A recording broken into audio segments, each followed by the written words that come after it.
Hi நண்பர்களே, வணக்கம். இது நம்ம சேனல் தாருஸ் கிச்சன். எல்லோரும் எப்படி இருக்கீங்க? நல்லா இருப்பீங்கன்னு நம்புகிறேன். இன்றைக்கி நம்ம என்ன பார்க்க போகிறோன்னா, கருவாடு தொக்கு தான் பார்க்க போகிறோம். கருவாடு கிரேவின்னு கூட சொல்லலாம். இது சூப்பராக இருக்கும் சுடு சாப்பாட்டுக்கு. கண்டிப்பாக ட்ரை பண்ணி பாருங்கள். இதுக்கு நான் பால் கருவாடு எடுத்துக்கிட்டேன். நீங்கள் துண்டு கருவாடு எடுத்தாலும் சரி, நெய்மீன் கருவாடு எடுத்தாலும் சரி, இதே மாதிரி செஞ்சிங்கன்னா சூப்பராக இருக்கும். இந்த பால் கருவாடை நான் சுடுதண்ணீர் 2 டைம் வாஷ் பண்ணி எடுத்து வச்சுட்டு, மீன் வறுவல் மசாலா உங்களுக்கு என்ன வறுவல் மசாலா இருக்கோ நீங்கள் அந்த வறுவல் மசாலா போட்டு நல்லா பரட்டி தனியாக எடுத்து வச்சுக்கோங்க. அடுத்து சின்ன வெங்காயம் குட்டி குட்டியாக நறுக்கி வச்சுக்கோங்க. கருவேப்பிலை, வரமிளகாய் எடுத்து வச்சுக்கோங்க. பூண்டு குட்டி குட்டியாக நறுக்கி வச்சுக்கோங்க. இப்போ நம்ம எப்படி செய்யுதுன்னு பார்க்கலாம். ஒரு கடாயில் எண்ணெய் ஊற்றி கடுகு பொரிஞ்சதும் நம்ம பூண்டு ஃபஸ்ட்டு போட்டு நல்லா வதக்கிக்கலாம். அதுக்கப்புறம் கருவேப்பிலை, வரமிளகாய் போட்டு அதையும் நல்லா வதக்கிட்டு வெங்காயம் போட்டுடலாம். போட்டு வெங்காயம் நல்லா பொன்னிறமாக வர வரைக்கும் வதக்குங்க. போதும்.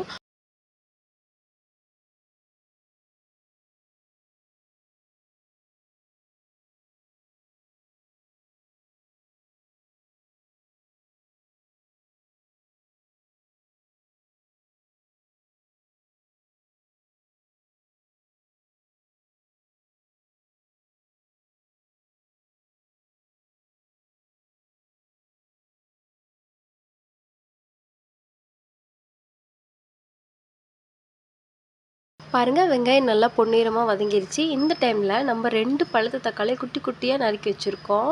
அதை இதில் ஆட் பண்ணி நல்லா கிளறி விட்டுக்கலாம். நல்லா தக்காளி நல்லா வதங்கி வர வரைக்கும் வெயிட் பண்ணுங்கள். ஒரு 5 மினிட்ஸ் பிளேட் போட்டு மூடி வச்சுருங்க.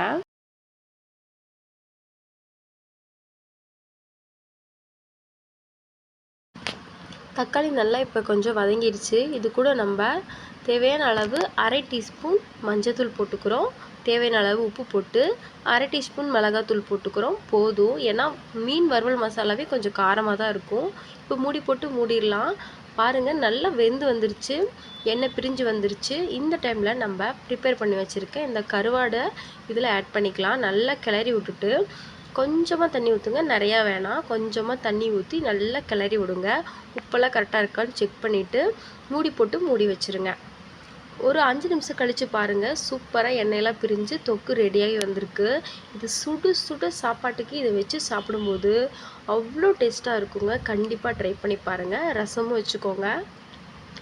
கண்டிப்பாக ட்ரை பண்ணிவிட்டு எப்படி இருக்குன்னு கமெண்டில் சொல்லுங்கள் நண்பர்களே. இதே போல் மோர் வீடியோஸ்க்கு தாருஸ் கிச்சனை சப்ஸ்கிரைப் பண்ணிடுங்க. லைக் பண்ணுங்கள், ஷேர் பண்ணுங்கள், கமெண்ட் பண்ணுங்கள் நண்பர்களே. நீங்கள் சப்போர்ட் கொடுத்தா தான் எனக்கு ஒரு பவர் வரும். தேங்க்ஸ் ஃபார் வாட்சிங் நண்பர்களே. அடுத்து என்ன ரெசிபி செய்யலான்னு கமெண்டில் சொல்லுங்கள். மறக்காமல் சப்ஸ்கிரைப் பண்ணி பெல் ஐக்கானை கிளிக் பண்ணிடுங்க. ஆல் கொடுத்துருங்க.